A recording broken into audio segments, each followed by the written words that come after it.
তুমি না টেক্সটাইলে পড়ালেখা করছো, তাহলে তো ফু দিলেই তোমার কাপড় ইস্ত্রি হয়ে যাওয়ার কথা।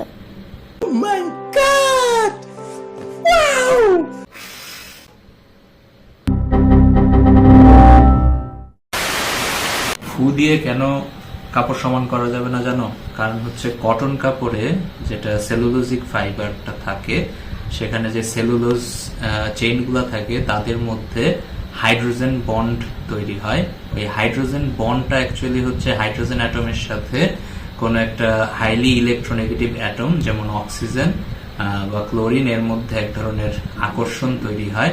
ওই আকর্ষণটা যদিও অনেক উইক, কিন্তু এটা আসলে এই একটা ক্রিজ বা একটা ভাঁজ তৈরি করার জন্য যথেষ্ট। তো যখন হচ্ছে ফু দেওয়া হয়, ওই ফু এর মাধ্যমে ওই বন্ড ভাঙা পসিবল না। তো যখন ওয়াশ হয় তখন দেখা যায় যে এই বন্ডগুলো, যেহেতু এটা একটা হাইগ্রোস্কোপিক ফাইবার, সেহেতু এটা পানি অ্যাবজর্ব করে। পানি অ্যাবজর্ব করে যখন আবার পুনরায় শুকায়, তখন এই হাইড্রোজেন বন্ডগুলো আবার রিঅ্যালাইন্ড হয়। রিঅ্যালাইন্ড হওয়ার কারণেই এই ভাঁজগুলো তৈরি হয়।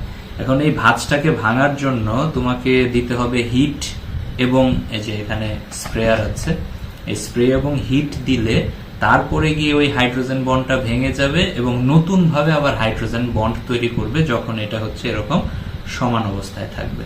এই কারণে কটন কাপড়কে ফু দিয়ে আসলে সমান করা পসিবল না।